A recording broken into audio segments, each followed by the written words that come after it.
Voilà, merci beaucoup très chers fidèles téléspectateurs. Merci de partout où vous nous suivez. Je suis très heureux et même très content de se retrouver dans ce programme des chroniques musicales Gospel Music. Cette émission qui reçoit, comme vous le savez très bien, des fois nous recevons le pasteur qui exerce déjà ces ministères-là. Bref, les hommes des dieux. Nous recevons aussi les artistes musiciens qui sont aussi les hommes des dieux, mais nous qui font bien sûr l'évangile chanté. Donc je tiens à vous dire merci de partout où vous êtes en train de nous suivre. Merci à notre partenaire potentiel, donc notre partenaire que nous remercions. Lui, c'est Monsieur Trésor Ntanga de la boutique Acer. Nous sommes bien sûr à la cité Manika.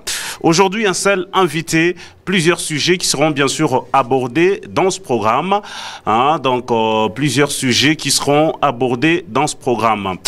Alors, je vous dis sincèrement merci, mais avant cela, je dois vous passer quelques actualités. Donc, je dois vous passer quelques actualités. Il faudra déjà noter que pasteur Mike Kalambay va donc se produire le 27 août, le 27 juillet plutôt. Ça sera au stade des Martyrs de l'année.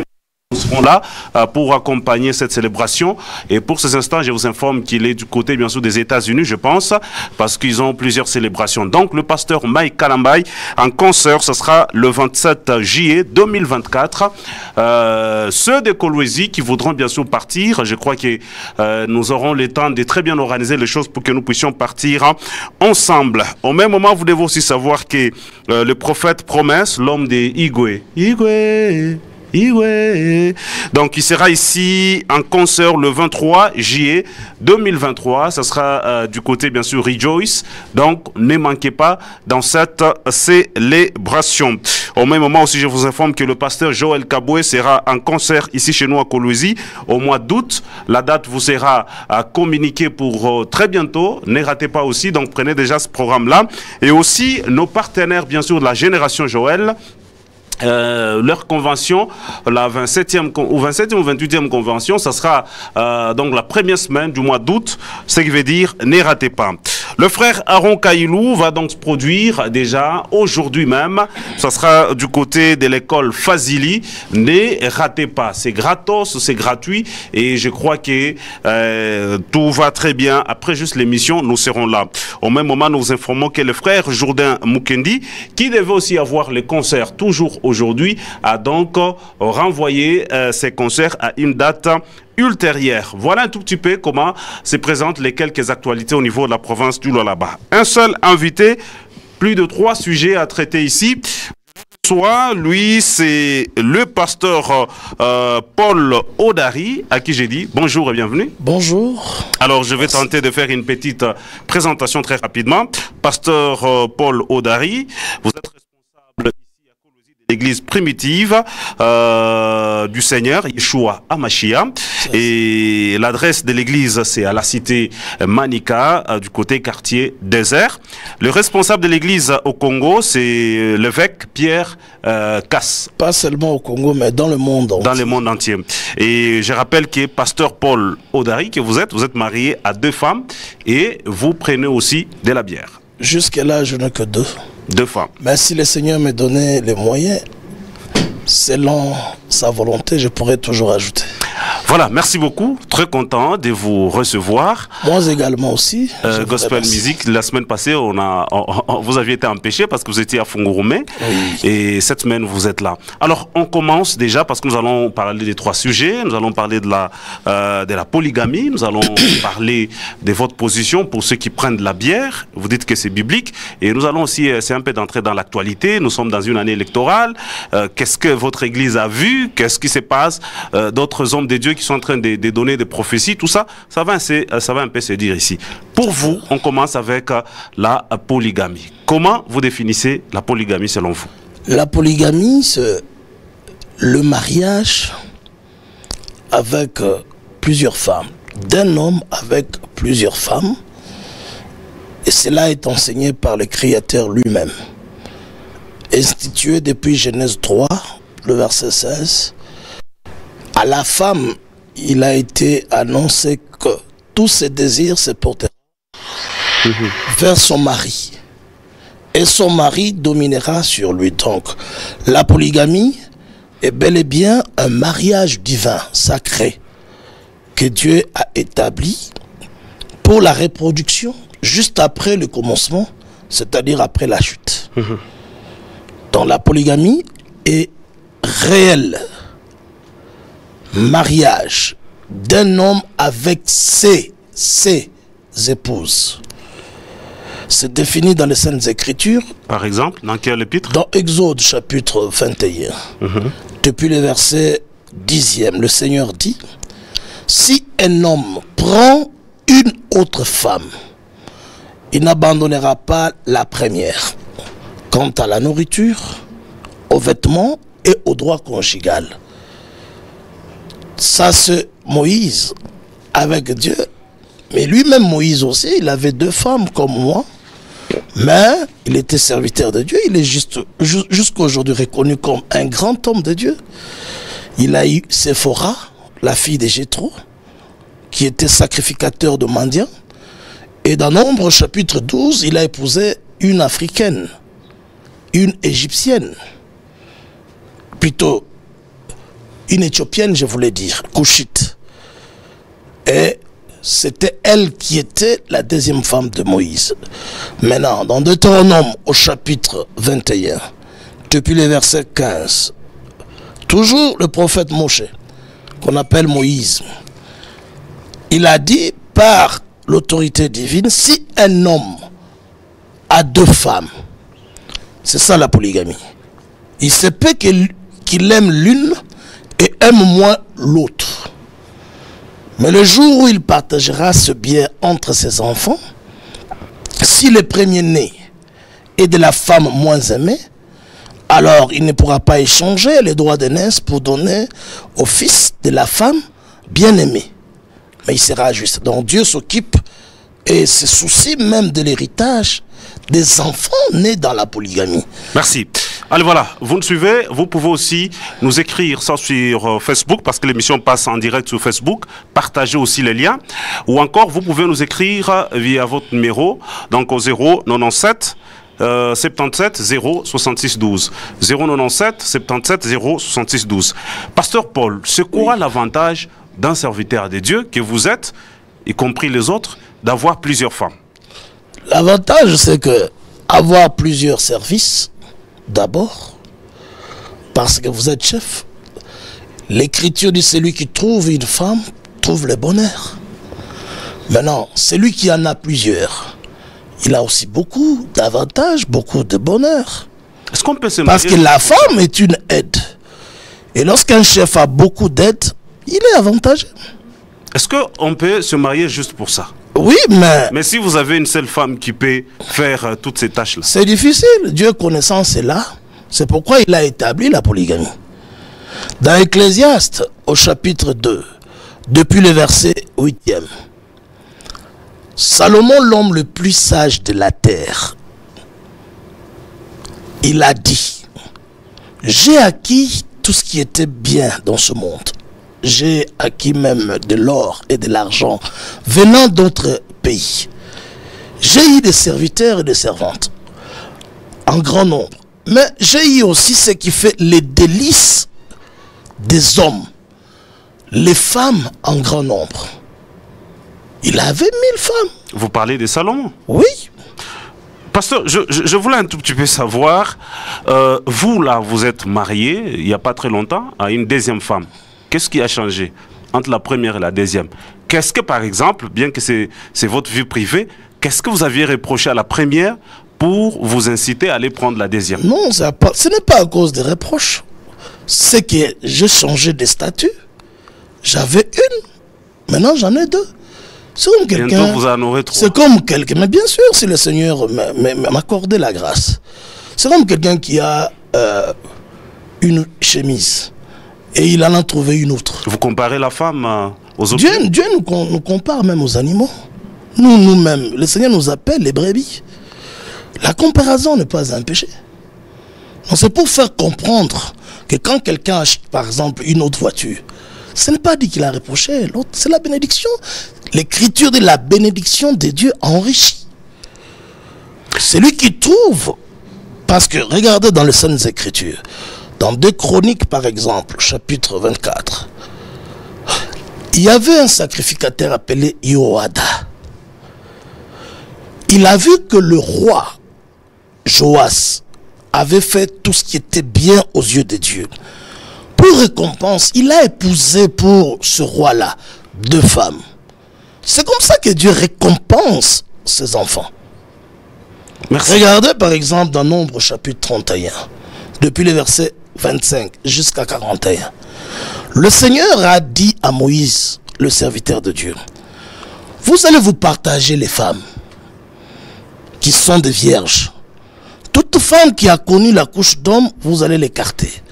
Mais vous donnerez ma part à moi, à mon serviteur Éliazer, le souverain sacrificateur. Merci beaucoup. Et on lui a donné 32 jeunes filles. Mais parce que le Seigneur avait dit, multipliez-vous et soyez féconds. Oui, mais pas avec plusieurs femmes. Mais on ne peut pas se multiplier avec une. Que répondez-vous à ces versets de Malachie chapitre 2, le verset 15 qui dit, nul n'a fait cela avec un reste, un sens d'un bon cœur. C'était juste pour accomplir, afin qu'il y ait la postérité de Jésus-Christ. C'est qui? C'est Abraham. Oui, c'est de ça qu'on parle ici. Abraham, on parle d'Abraham oui. Et d'Agar. Je suis, c'est-à-dire, nul de tous ceux dont vous citez là-bas n'a fait ça pour le bon sens. Qu'est-ce qu'il Mais celui-ci, il l'a fait juste parce qu'il voulait avoir la postérité selon la promesse. C'est le divorce. On parle du divorce là-bas. On ne parle pas de mariage. C'est-à-dire qu'Abraham a répudié sa femme Agar sans motif valable. Mais à cause de la promesse touchant à la postérité d'Isaac qui devait être protégée, Dieu a dit à Abraham, fais ce que ta femme te dit. Mais est-ce que toutes ces personnes que vous nous citez... Je vais d'abord répondre. Je vais vous laisser. Toutes ces personnes-là que vous nous citez, Salomon, Abraham, ainsi de suite, est-ce que c'est marié même légalement? Ah mais bien sûr. Se marier légalement signifie se marier d'après la loi de Dieu. Se marier légalement ne signifie pas aller devant un officier de l'état civil qui ne connaît peut-être rien. Mais dans du la mariage. Bible, on a vu c'est que se sont mariés, entre guillemets, légalement. Légalement, ça veut dire... C'est-à-dire ils sont allés donner des choses accompagner à la de la famille. Oui, voilà. Mais la loi... Est-ce que toutes ces femmes-là, par exemple les cas d'Agar et Abraham, est-ce que c'était légal? Ah ben bien sûr. C'est écrit, l'écriture, toute écriture est inspirée de Dieu, utile pour être enseignée. Légal, ça veut dire que ça n'a pas enfreint à la loi divine. Et dans le cas de Malachie... la volonté de Dieu là-dedans. Mais bon, le camp que tu as récité là-bas de Malachie chapitre 2, c'est la volonté de Dieu. C'est Dieu qui se justifie. Non, mais pasteur Paul, quand Abraham veut répudier sa femme, quand Sarah se plaint, ainsi de suite, tout ça, quand il rentre vers Dieu, Dieu lui dit, tu ne m'as pas consulté au préalable, alors va faire tout ce que ta femme te dira. C'est-à-dire, Dieu n'y était pas. Non, lisez bien. C'est dans Genèse 16. Je suis dans les Écritures. Dans Genèse 16, dont nous, les pasteurs, des vrais pasteurs, nous avons été appelés pour enseigner justement les Saintes Écritures. Donc, s'il faut revenir dans Malachie 4, Dieu condamne les hommes qui voulaient faire comme Abraham, qui répudiaient leurs femmes sans motif quelconque. Et le Seigneur dit, je hais les divorces. Je n'aime pas ça.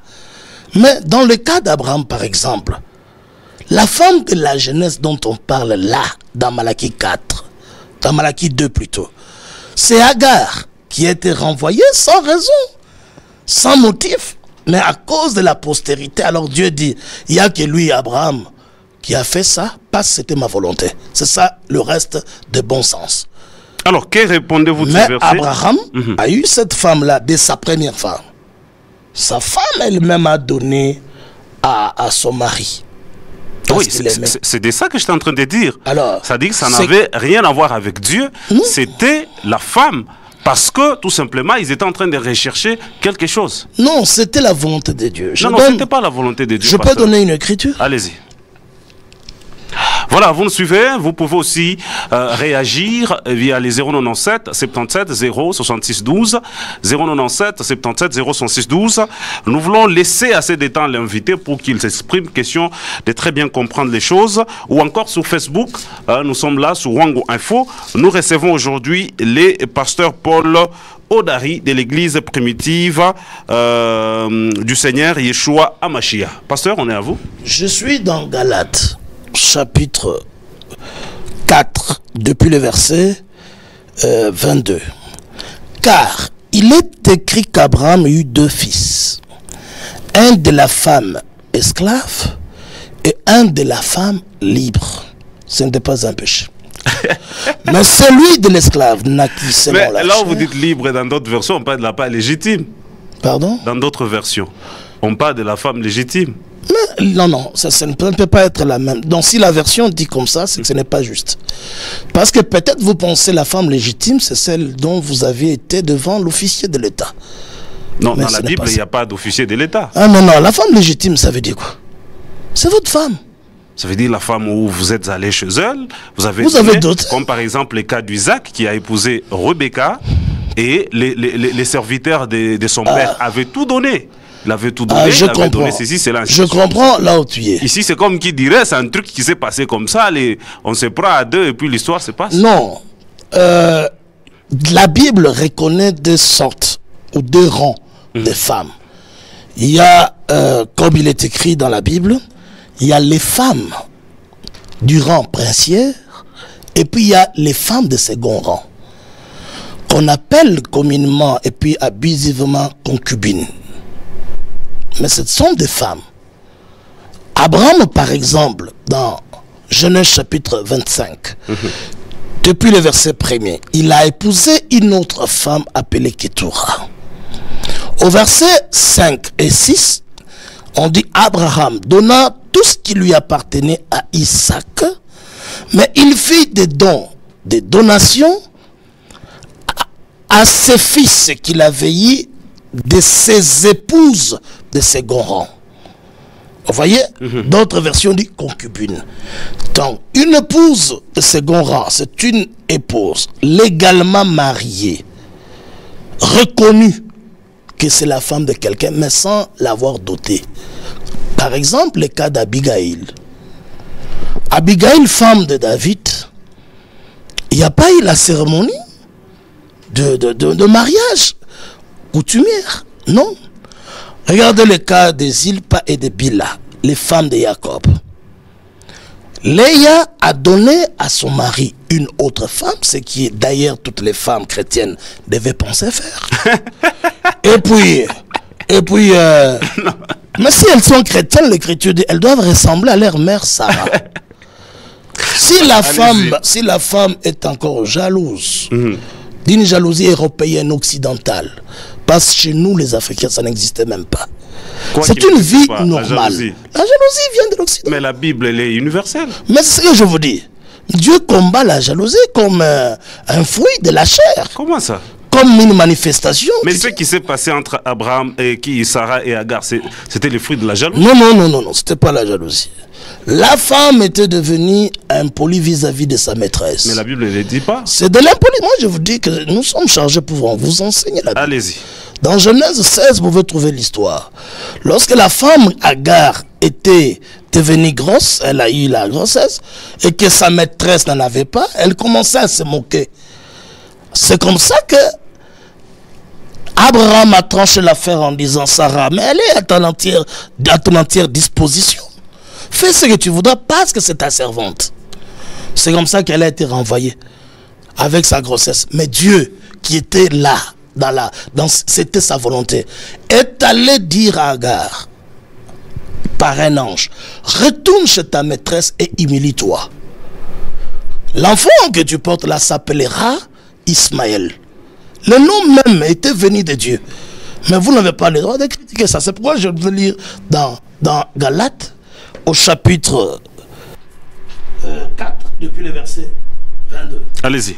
Il est écrit, c'était écrit dans la parole de Dieu, qu'Abraham eut 2 fils, et un de la femme esclave, et un de la femme libre. Mais celui de l'esclave naquit selon la chair. Et celui de la femme libre naquit en vertu de la promesse. Ces faits ont une valeur allégorique, car ces femmes sont deux alliances. Donc Agar était une alliance de Dieu. Représentez-vous que c'était la volonté préfigurant l'alliance que Dieu devait conclure avec nous. Merci. Rentrons un tout petit peu au début. Genèse. Nous sommes dans Genèse chapitre 2, le verset 18. Oui. L'Éternel Dieu dit, il n'est pas bon que l'homme soit seul. Ouais. Je lui ferai une aide semblable à lui. Pas le Z semblable à lui. Comment vous interprétez cette écriture? Non, mais c'est le commencement de la création. Ce qui est C'est-à-dire, à à ce niveau, retenir. le mariage, il n'y avait pas de polygamie, c'était monogame. Il n'y avait pas aussi de dot. Il n'y avait pas des habits. Il n'y avait pas la chaîne de télévision. Ouais, tout cela est arrivé, c'est quand l'homme a péché. Ah, mais c'est ça que Ce nous qui veut sommes dire dans que- la période, après cette période-là. Ouais. Dans la création, il n'y y avait avait pas pas, la la polygamie. reproduction.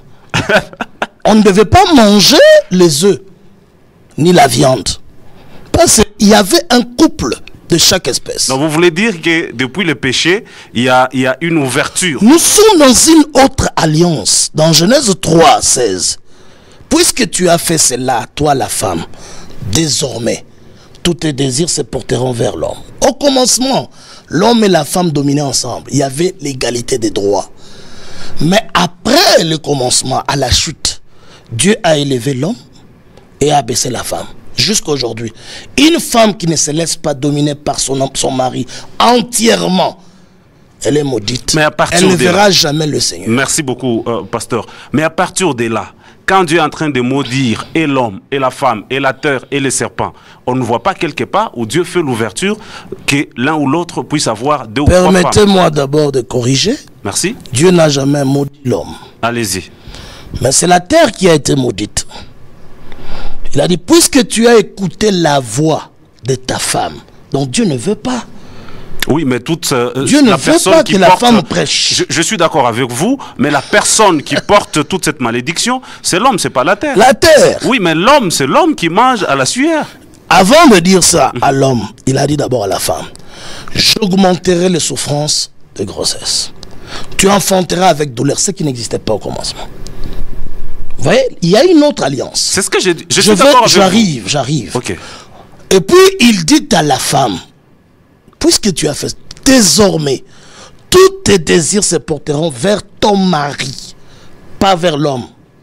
Une femme, dès qu'elle a les désirs d'avoir un enfant, elle doit se diriger à son mari Mais essentiellement. pourquoi est-ce que Dieu ne Maintenant, pouvait pas écoutez tout la simplement- phrase révélatrice. Mais lui, l'homme, dominera sur toi.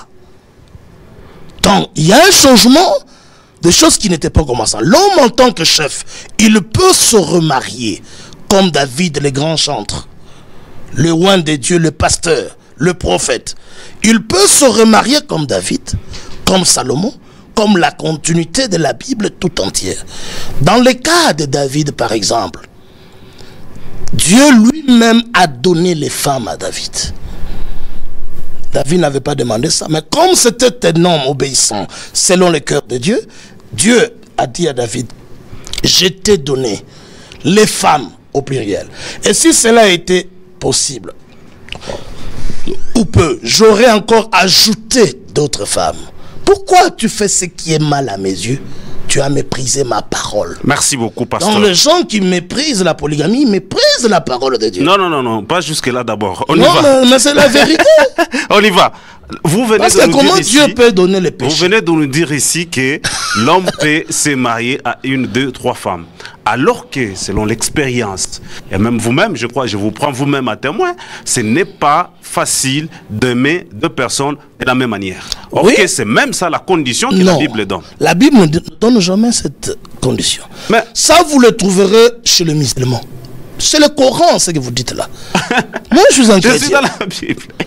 Je suis dans Deutéronome, s'il vous plaît. Oui, vous pouvez lire. Alors, la Bible dit ici, un homme qui a deux femmes aime l'une et n'aime pas l'autre. Ici, s'il faut l'interpréter, en d'autres termes, c'est difficile qu'une personne puisse aimer de la même manière. Mais c'est ça que Dieu appuie. Dieu lui-même ne nous aime pas. Dans l'écriture là, Dieu le Seigneur ne nous aime pas de la même manière. Moi, allez-y. À la même dimension. Non, allez-y, allez-y. Dieu, Jésus-Christ par exemple dans la chair humaine, il avait 12 disciples. Mais il avait un disciple qui l'aimait tant, plus que les autres. Et ce n'était pas un problème. Dans l'écriture là, le Seigneur dit, il se peut, si un homme, c'est une possibilité, un homme a 2 femmes, il aime l'une et n'aime pas l'autre.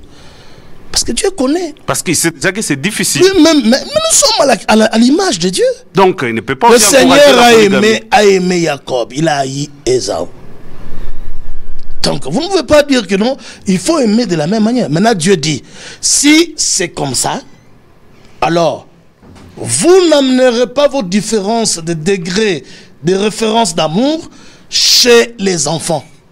Les enfants continueront à hériter leur bien normalement, même si l'enfant venait de la femme moins aimée. Donc, il n'est ni pas dit dans l'écriture, vous aimerez les 2 femmes de la même manière. Non. Ok. je suis en train d'y arriver parce que vous dites que regardez Salomon par Dieu exemple. d'abord ne nous aime pas tous de la même manière. Ah mais oui.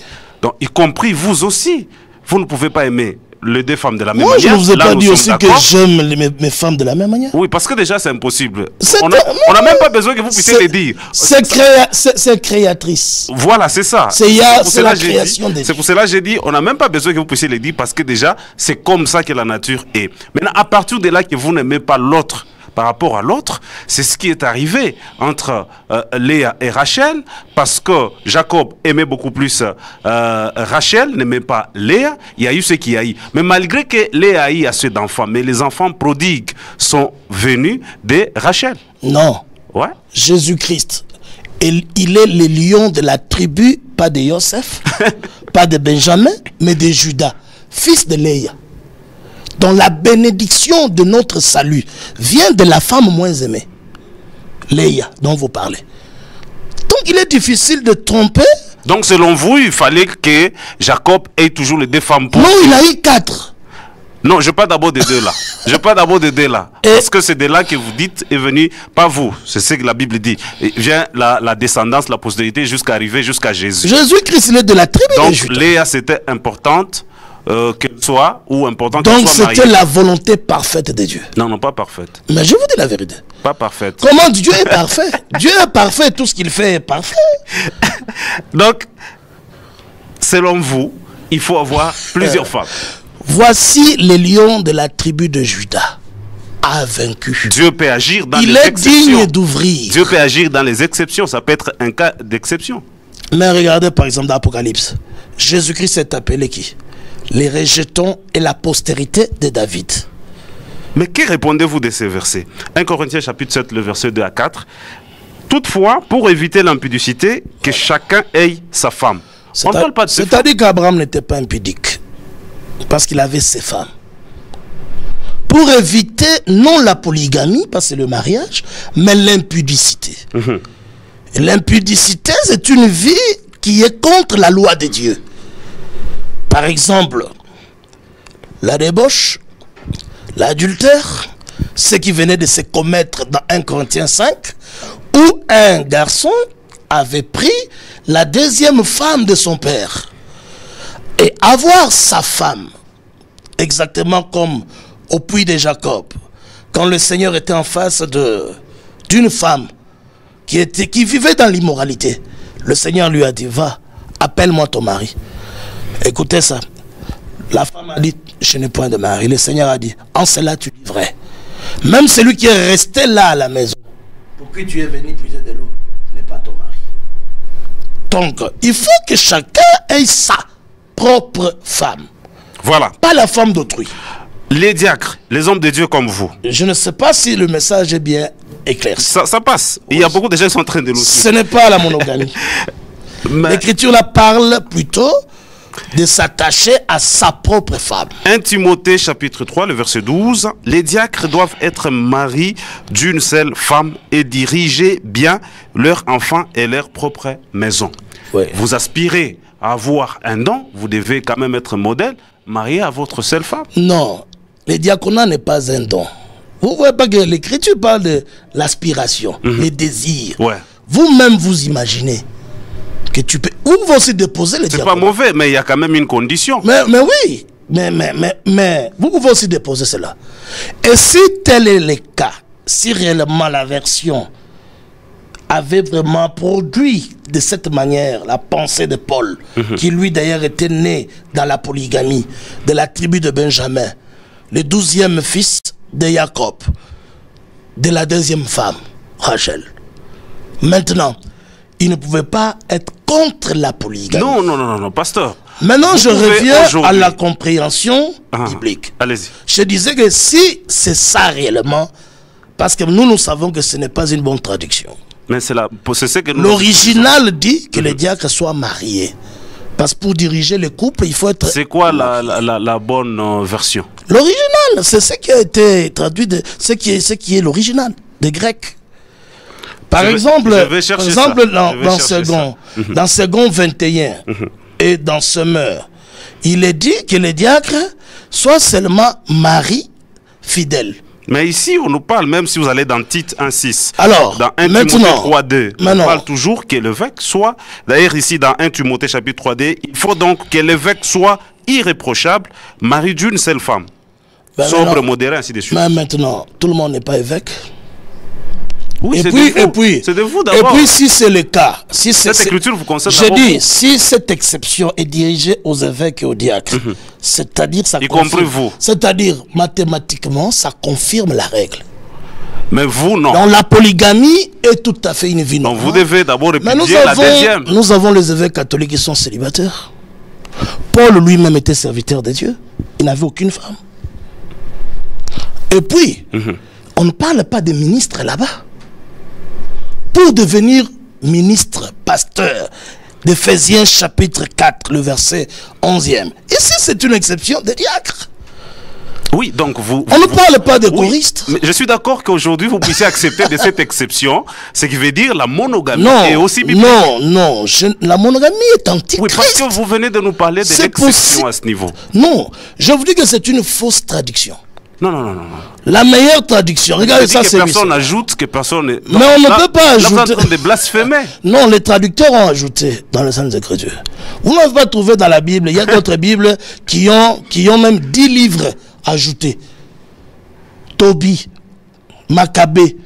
Mais ça, ce ne sont pas les Écritures. Mais ici, je suis dans la même version que vous avez là-bas. Ce n'est pas la même... Non, moi je ne dis pas que il faut rejeter la version, mais chaque traduction est le fruit ou sujet. Ça produit toujours l'erreur. Donc quand on traduit quelque chose d'une langue à une autre, on peut arriver à commettre une erreur. La meilleure et bonne traduction, c'est que l'évêque, le serviteur de Dieu, ne soit pas célibataire, qu'il soit marié tout court. Parce que la Bible ne se contredit jamais. Moïse était évêque, il était prophète. David était un prophète, serviteur de Dieu. Chaque jour, dans nos églises, et même ce matin, on a fait lever les gens pour dire, lisons la Bible. D'autres ont lu les psaumes de David. D'autres ont prêché sur l'Ecclésiaste de Salomon. L'homme à 1000 femmes. Qui est capable de déchirer et dire que ces gens-là n'étaient pas des serviteurs de Dieu? Ce sont les traducteurs qui ont égaré les gens. Donc ça, ce n'est pas une bonne et meilleure traduction. Mais je voulais dire quoi? Si même c'était vrai, cela confirmerait ce que nous disons. Qui entre dans une exception. Oui, mais parce que... Donc vous êtes... vous étiez à l'école. Vous étiez à l'école. Merci. Alors, vous étiez à l'école. Merci beaucoup.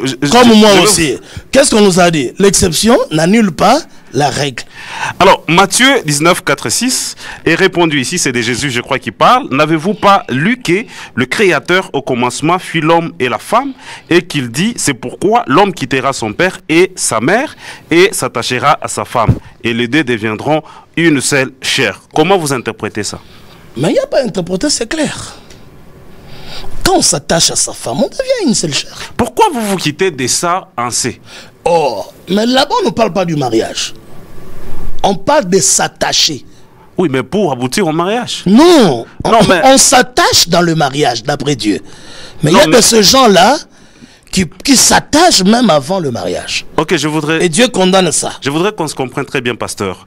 Si cette écriture Oui. en général, ça concerne le mariage, ça ne concerne pas autre chose.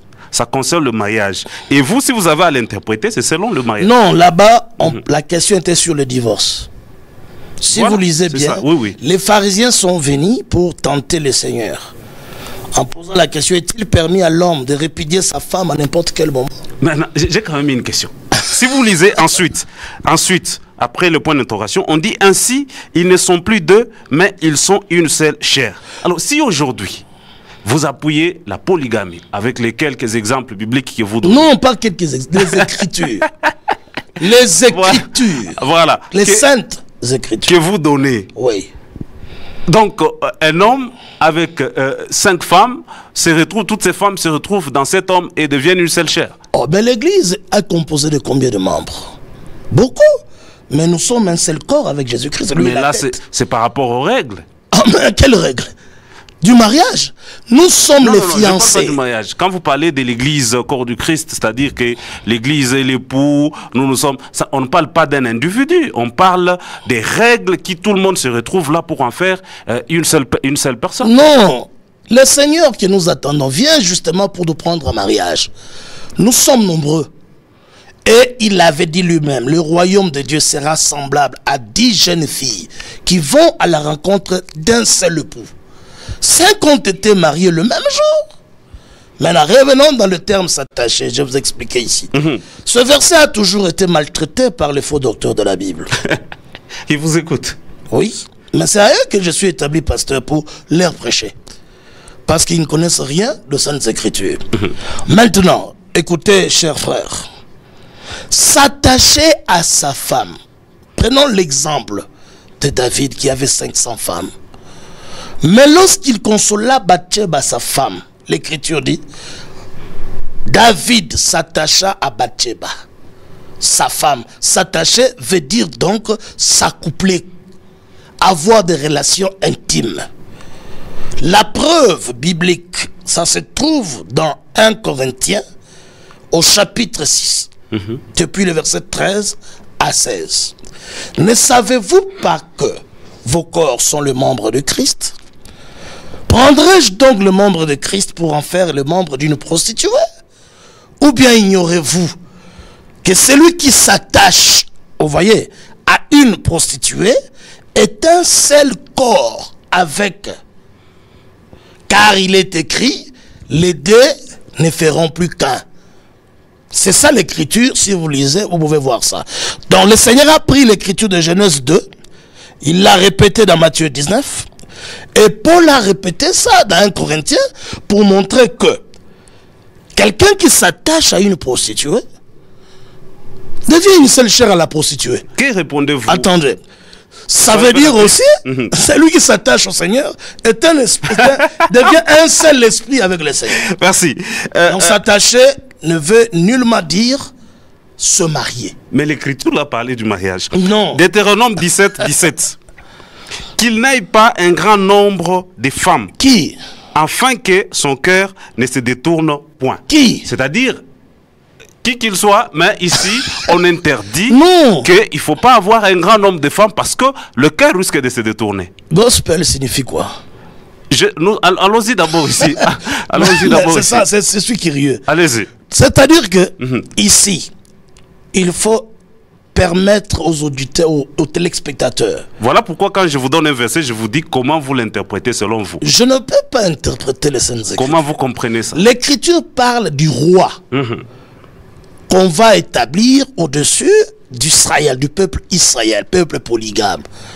Que ce roi-là n'ait pas un grand nombre, même de chars, de chevaux, et un grand nombre de femmes. Maintenant, Dieu qui a donné à David 500 femmes, pour Dieu, ce n'était pas un grand nombre. Non, rentrons seulement ici. Laissons d'abord David. Rentrons seulement ici. Il était roi aussi. On nous parle qu'avoir plusieurs femmes, ça détourne le cœur. Non, c'est vous qui interprétez mal. Mais c'est ce qui est écrit ici. Non, il ne faut pas que le roi. Ça, c'est pourquoi je vous ai dit. Ceux qui sont à la maison, ils peuvent lire ensemble Deutéronome 17. Il s'agit du roi. et en Israël. Oui, mais parce que quand vous parlez de David, tout ça, ce sont aussi des rois. Oui, mais je vais vous donner l'exemple, vous m'avez dit laisser. Mais vous revenez chez David. Mais pourquoi vous allez refuser les rois que moi je donne, mais vous acceptez quel les roi? autres? C'est lui. De qui Mais quand il Dieu a donné à David plusieurs femmes, ces femmes-là n'ont pas détourné le cœur de David. David reste notre absolu aujourd'hui. Qui aujourd'hui qui peut prêcher, il peut avoir l'audace de prêcher sans se référer à David? Jésus-Christ vient de David. Matthieu chapitre 1, le verset 1. Voici d'où vient Jésus, fils de David, polygame, fils d'Abraham, père de la foi, polygame aussi, fils de Salomon, polygame. Je vous pose quand même une question d'éthique. Quand vous vous mariez, on est obligé, ou l'officier de l'État est obligé de vous mettre une bague. Et je crois qu'à votre mariage, vous l'aviez, le premier mariage. Et pourquoi vous ne l'aviez plus actuellement? Je n'ai jamais... Et quand vous aurez... Est-ce que vous allez prendre d'autres bagues ou vous allez faire comment? Si j'étais catholique, je devais porter la bague. Moi, je ne suis pas catholique. La bague d'alliance, là, vous l'appelez bien, c'est un signe démontrant l'alliance que l'homme conclut avec sa femme. Et on fait porter ça à la femme, pas à l'homme. Selon vous, d'après la Bible. Selon vous, la polygamie, c'est une exception? Je n'ai pas répondu à la première question. C'est la règle? La polygamie, c'est la règle de Dieu. La monogamie? La monogamie, c'est un enseignement antichrist. La monogamie, ce n'est pas la volonté du Seigneur. La monogamie, c'est l'Occident. La monogamie n'est pas enseignée dans les Saintes Écritures. Le mariage pour Dieu, c'est la polygamie. Mais nous avons parlé avec vous ici sous les évêques, vous avez parlé si tel était le cas, selon vous, parce que vous doutez de cette écriture-là, si tel est le cas à l'original, vous dites que ça fait partie des exceptions. Je dis que je ne doutais pas. Moi, je crois à la parole de Dieu. Non, mais cette écriture, vous aviez dit que ça a été... On ne peut pas s'attacher à une petite version de Louis II comme étant l'absolu. Si vous n'avez pas bien compris, lisez chez d'autres traducteurs. Maintenant, Dieu, il est le Dieu d'Abraham. Abraham avait beaucoup de femmes. Il est le Dieu d'Isaac. Isaac avait une femme, Rebecca. Il est le Dieu de Jacob, Israël. Il avait 4 femmes. Jusqu'à aujourd'hui, Jésus-Christ, Dieu véritable, reste le Dieu de ces gens-là. Ok. Est-ce que... Pasteur, et ils ne sont pas morts. Pasteur, ils sont vivants jusqu'à aujourd'hui. Est-ce que Dieu, le véritable Dieu ici, est-ce qu'il vous parle même? Est-ce qu'il vous connaît même? Mais ce que je vous parle, ça vient de lui. Oui, ça peut provenir de la théologie. Non, je n'ai jamais été à l'école. Tous les théologiens sont dans l'erreur, dans l'égarement. C'est l'unique science, j'ai toujours dit, où vous ne trouverez jamais Dieu. À la théologie. Moi, le Seigneur m'a parlé. La manière de Dieu de parler... Dieu vous a parlé. Écoutez. Ah non. Écoutez, la manière de Dieu de parler, c'est au travers de son prophète. Vous, il vous a parlé d'abord comment? Amos 3. Vous aviez déjà entendu Amos 3, 7. Caïn avait entendu la voix de Dieu. Non, vous, je parle de vous. Non, je vous dis, Judas a mangé longtemps, 3 ans et demi, et bu avec le Seigneur Jésus-Christ. Donc, entendre et voir Dieu, cela ne veut pas dire que vous êtes sauvé. Mais la règle de Dieu pour vous parler, ça se trouve dans la Bible. Celui qui aura reçu, celui que j'aurai envoyé, il m'a reçu. Celui qui vous écoute, m'écoute. Amos 3, 7 dit, Dieu ne fait rien sans révéler préalablement ses secrets à ses serviteurs, le prophète. Donc, moi, je reçu un véritable prophète de Dieu, géant de l'âge, que vous ne verrez jamais chez les pentecôtistes. William Marion Branham. Grand prophète. Que vous prêchez comme Dieu aujourd'hui. Il n'est pas Dieu. Je vous dis que Dieu a envoyé William Branham. Mais il y a une frange de vous qui prêche. Mais les prophètes étaient des dieux. Moïse était Dieu pour Israël. Le Seigneur lui-même a dit, je te fais Dieu pour... Donc, vous vous liez à ceux qui prêchent William comme Dieu? Non, et ils adorent. Nous sommes des dieux. C'est quoi la différence entre vous et les autres là? C'est parce que moi, je suis de la vérité et ils sont dans l'onction du mensonge. Et ils sont égarés, c'est pourquoi il faut y même. Et aussi, ils prêchent Christ. Christ, tout le monde peut les prêcher, même les antichrists prêchent Christ. Christ, il est la parole. Merci. On allait prendre 3 sujets, mais déjà, je crois que l'État est en train... on aura à organiser une deuxième, troisième émission, sinon ça me sera très compliqué de traiter 2 ou 3 sujets dans cette même émission. Vous nous suivez de partout, vous nous suivez à la radio, ne nous appelez pas. On ne prend pas les appels. Donc, si vous avez des questions, s'il vous plaît, 609, ne nous appelez pas. Faites-nous carrément des messages. Hein? On a été allô, Abishikiri, qui vous coupez les idées pour rien. Donc, écrivez le message, je vais les lire. Comme il y en a autant de messages sur Facebook là, nous continuons avec le pasteur Paul. Alors, allons maintenant. Il y a des pasteurs, peut-être que vous connaissez, qui se sont mariés, qui ont divorcé et puis qui se sont remariés. Ces pasteurs-là, vous les mettez dans quelle classe? Sont des polygames ou des rebelles spirituels? Non, le divorce est un appui à la polygamie. Ok. Quelqu'un qui se remarie, à celle qu'il s'est remariée n'est pas la première femme. Il ne peut pas donc dire qu'il est monogame. Non, il est polygame. Mais parce que la femme là qu'elle a, ce n'est pas la première femme. Maintenant, moi je vous dis que beaucoup, même des hommes qui ont des bagues d'alliance, qui se sont mariés, reconnus comme monogames, mais sont des polygames en secret. Beaucoup des hommes de Dieu.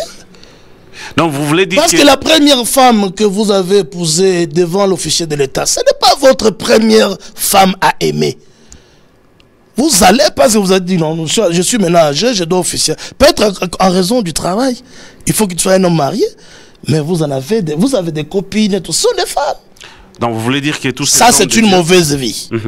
La bonne vie, c'est vivre dans la lumière. Si quelqu'un se marie, dit la Bible, il n'a pas péché. Chacun détient de Dieu un don particulier à ce sujet-là. D'autres n'ont pas les dons de la polygamie. Est-ce que vous avez l'exemple de quelques polygames dans le Nouveau Testament? Ah, mais ici, qu'est-ce que vous appelez Nouveau Testament? C'est-à-dire Nouveau Testament. C'est quoi? Le Nouveau Testament, c'est la Nouvelle Alliance. Voilà, c'est ça. Jésus-Christ lui-même, il est polygame? Non, il n'est jamais marié. Parlons des hommes comme... Mais il viendra se marier. Il va venir, ça on garde d'abord. Ouais. Parlons des hommes comme nous. Dans 1 Corinthiens chapitre 5, le nom de la personne est caché. Mais on parle que cet homme était polygame et son fils a pris sa deuxième femme. Est-ce que c'est la polygamie, pas une écriture référentielle la polygamie était une vie normale. Je suis dans le Nouveau Testament. Parce que le Nouveau Testament n'est que le produit de ce que vous appelez l'Ancien. Pierre, Paul, tous les autres. Il n'y a que Paul qu'on connaît qui n'était pas marié. Mais Pierre était marié. On ne sait pas combien de femmes. Les témoignages de leur vie n'a pas été donné. On ne sait pas aussi citer un monogame dans le Nouveau Testament. Donc vous voulez dire... Maintenant, les gens ont vécu comment? Ils ont vécu par le mariage qui existait déjà. D'où la polygamie, parce que... Vous voulez dire que dans le Nouveau Testament, il n'y a pas eu les gens qui se sont reproduits? Se sont reproduits par la loi du sexe. Oui, qui est la polygamie partout. Parce que tous les apôtres étaient fils d'Israël. Est-ce que les fondements... Je ne sais pas si vous comprenez. Je comprends. Ils étaient tous fils d'un polygame. En tant que tel, la polygamie ne pouvait pas poser problème aux premiers évêques de l'église primitive. Est-ce que ces fondements, ces écritures trouvent fondement que dans l'Ancien Testament? Mais les apôtres n'avaient que l'Ancien Testament. Au temps de Paul, il n'y avait pas un livre appelé 1 Corinthiens, 2 Corinthiens, 1 Timothée. Si c'était bien, pourquoi dans le Nouveau Testament, on n'a pas des hommes de Dieu ou des serviteurs qui se sont mariés à 2 ou 3 femmes? Mais moi je vous dis qu'on n'a pas aussi, on ne trouvera pas aussi un apôtre monogame dans le Nouveau Testament. Personne n'a le droit de dire que Jacques était monogame. Est-ce que vous avez un exemple d'un monogame dans la Bible? Dans le Nouveau Testament? Non. Non plus pour... C'est-à-dire que le Nouveau Testament n'était que le témoignage de la personne phare, centrale, qui est Yeshua HaMashiach, Jésus-Christ. C'est lui que nous connaissons peut-être un peu sa famille, ses frères et ses sœurs. Et puis, son père et sa mère. Mais on ne connaît même pas le père ou l'oncle de Jean, le cousin de tel, on ne le connaît pas. Alors voilà, merci. Vous nous suivez. Même la mère de Pierre, on ne le connaît pas. Nous sommes en train de continuer avec le pasteur Paul. On va essayer un peu de détourner parce qu'il ne nous reste que quelques minutes avant de terminer. Verset que je donnais là, ce dans 1 Corinthiens 5. On entend dire généralement qu'il y a parmi vous de l'immoralité, telle qu'il ne se rencontre même pas chez les païens. C'est que l'un de vous vit avec la femme de son père, ou l'une des femmes de son père. Oui, si c'est ça le verset, parce que je connais. Et l'écriture, ça a été, c'était une condamnation. On condamnait. On a condamné d'après la loi. Parce que la loi disait qu'il soit maudit quiconque prendra l'une des épouses de son père. Et Paul a pris la loi de l'Ancien Testament pour régler cette situation dans l'église que vous appelez l'église du Nouveau Testament. Mais nous appelons ça les témoignages. Alors voilà, merci beaucoup de partout où vous nous suivez, nous continuons. Alors on a que 15 ou quelques minutes avant de chuter. Oui. On va quand même essayer d'épingler cette question de la bière. Pasteur, on ne vous comprend absolument pas. Vous défendez la polygamie, vous défendez aussi que les gens doivent prendre la bière, y compris vous-même, vous prenez un peu. Non, pas doivent. Ah. Même la polygamie, nous n'obligeons pas, ce n'est pas une obligation. Oui, mais quand vous dites que c'est une condition sine qua non pour être en harmonie avec Dieu, donc il y a déjà une obligation. La croyance, la foi. Si quelqu'un ne croit pas, il n'est pas sauvé. Parce que vous dites, est-ce qu'aujourd'hui vous pouvez confirmer que celui qui n'est pas polygame peut voir Dieu? Oh, mais je vous dis ici, je vous ai répété ici, Dieu il est le Dieu d'Abraham, polygame, le Dieu d'Isaac, monogame, le Dieu de Jacob, polygame. Donc ce n'est pas l'État. L'État civil n'a rien à voir avec le salut. Je suis très content parce que vous reconnaissez que la monogamie fait aussi partie de la Bible. Donc ça ne fait pas partie des exceptions. C'est aussi la règle à suivre. Vous m'avez mal peut-être suivi. L'enseignement. Dieu d'Abraham. Écoutez, l'enseignement. Dieu d'Isaac, monogame. Oui. L'enseignement de la monogamie obligatoire est antichrist. Ça vient de la Rome papale. Mais le pape de l'église catholique. Comment ça viendra du pape lui-même? Il n'est pas marié. C'est son enseignement. Mais lui-même n'est pas marié. Mais c'est comme ça que l'antichrist, mais les prêtres ne se marient pas. Officiellement, ils ne sont pas mariés. Ah, mais c'est ça, non? Moi, je vous dis que c'est ça l'antichrist. Quand vos pasteurs, je m'excuse de dire vos pasteurs, quand les pasteurs de la ville, beaucoup de pasteurs, on les arrête en flagrance de lit d'adultère.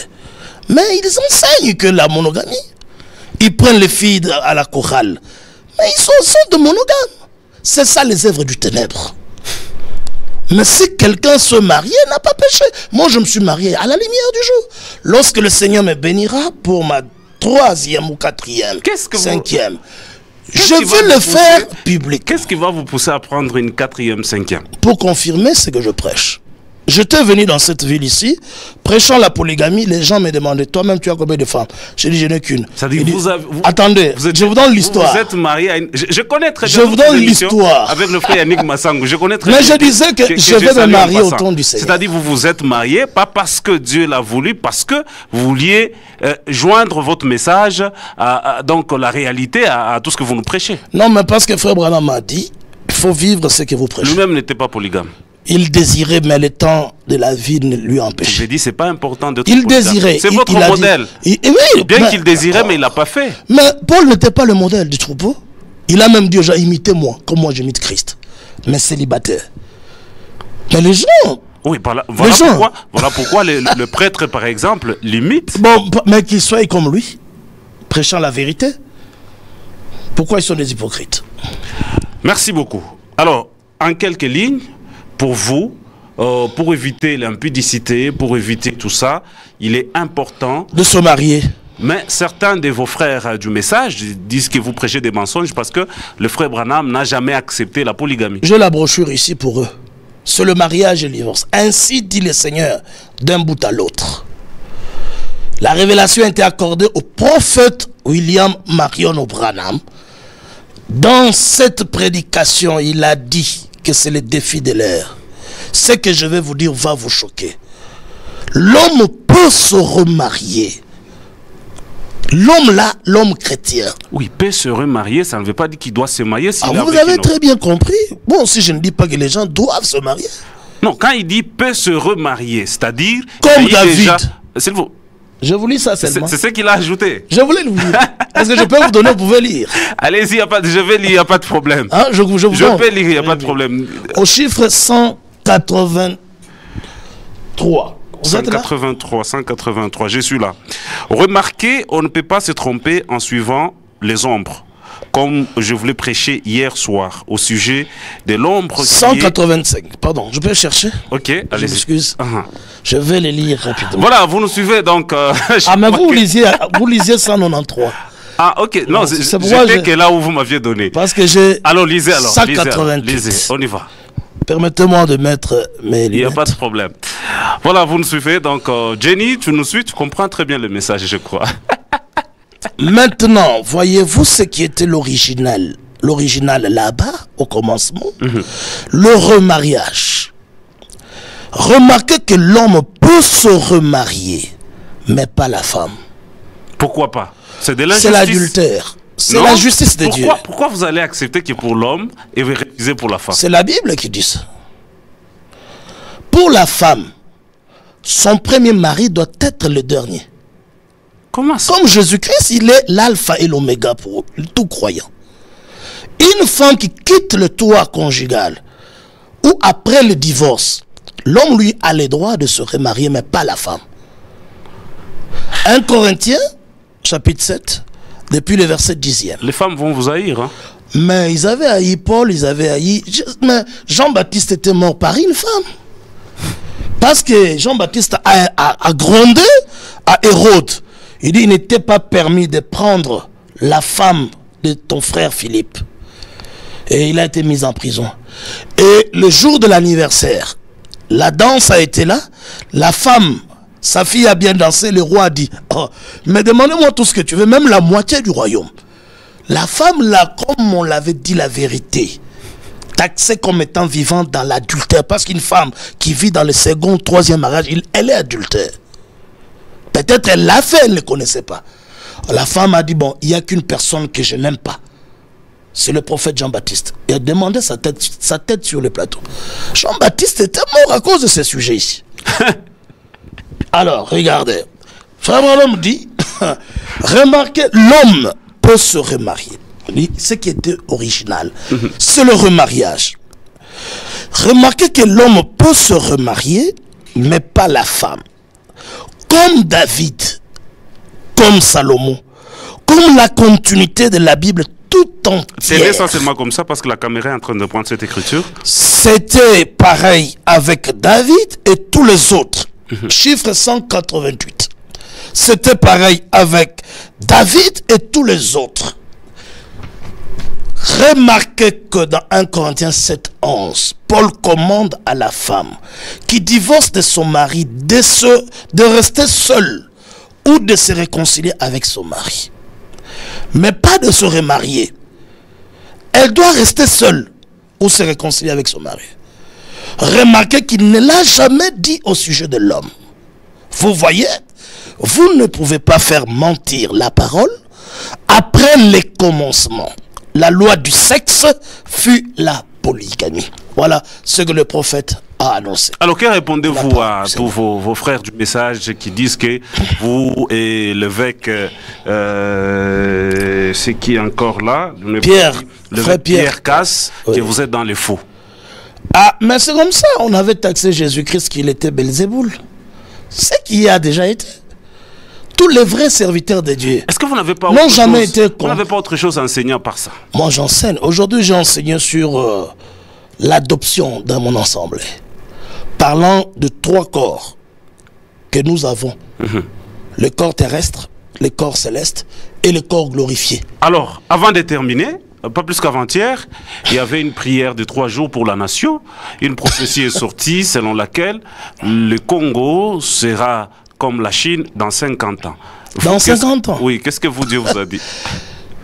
Mais Dieu m'a dit dans la Bible qu'au dernier jour, il y aura des moments difficiles. Les gens seront égoïstes. Donc vous, Dieu ne vous a jamais parlé? Dieu a parlé dans les Saintes Écritures. Non, vous-même là, il vient et vous parle aussi. Qui d'abord a prophétisé ça? Donnez-moi le nom. Non, non, non. Ah, vous voyez? Mais je vous dis, c'est un faux prophète. C'est lui qui a dit des 5 ans. Oui, oui, d'abord c'est une prophétie pour que nous ici, que nous ne puissions pas vivre dans 50 ans. Moi, si j'ai déjà, aujourd'hui par exemple, si j'ai déjà 40 ans, dans 50 ans, vous aurez 90 ans. C'est possible que vous soyez en vie. Il faut être robuste pour vivre jusqu'à ces âges-là. L'écriture dit les plus robustes, c'est à 80 ans. Donc ce sont des escrocs, des farceurs. Ils avaient dit ici, après avoir tenu une réunion avec le gouverneur qui est passé, qui n'est plus là, le Mouyège. Oui. Ils avaient dit, les hommes de Dieu, ils ont même dit, comme le gouvernement nous a associés, le coronavirus n'entrera pas ici. Mais 2 jours après seulement, nous les avons vus tous en masque, en train de se cacher. Le corona était là. Donc, il n'y a pas un véritable prophète comme William Marion Branham. Comment vous voyez les prophètes d'aujourd'hui? Des farceurs, des escrocs. Comment ça? Mais je vous dis, je les parle toujours. Ils prophétisent les choses qui se réalisent. Qui ne se réalisent jamais et qui ne se réalisera. Non, ça se réalise. Comme quoi, par exemple? Je sais pas, moi, ça se réalise, ça dépend. Ça dépend de ceux qui sont en train de nous suivre. Quel prophète? Il n'y a pas. C'est lui qui s'appelait prophète des nations. Denis Leslie. Il est devenu qui? Regardez ce qu'il est. Ça, c'est le fruit de la malédiction. Je l'ai reçu ici, toujours là où vous êtes. Il a dit il est un prophète authentique. Mais un prophète, c'est un révélateur de la parole écrite de Dieu. Qu'est-ce que lui là? Maintenant, il est au studio en train de faire de la musique. Pétage. Ah, voilà. Et c'est cela, quand nous disions en ce temps-là que ce sont des escrocs, les gens ne croyaient pas. Voilà, merci beaucoup. Le Seigneur va le mettre au clair. Cette prophétie-là, c'est oublié. Merci beaucoup. Donc, vous n'êtes pas pour les 50 ans. Et puis, combien de fois ils ont prié? La guerre à l'Est ne s'arrête pas. Merci beaucoup. Ce n'est pas la prière, c'est Yahweh qui va accomplir sa volonté. Merci beaucoup. Pasteur Paul, c'était un plaisir. Alors, sur la bière et autre chose, on va programmer une émission Croix de la semaine. On va enregistrer. Alors, vous pouvez regarder à la caméra et lancer votre message. Le message, c'est que tous les frères qui nous ont suivis doivent accepter le message du temps de la fin qui lave, qui purifie, qui nettoie et qui donne l'intelligence, apporté par le prophète William Marion Branham. Merci. Que le Seigneur vous bénisse. Merci, c'était un plaisir. Je vous dis merci. On se retrouve les dimanches prochains dans un nouveau numéro. D'ici là, portez-vous très bien. Dieu vous bénisse.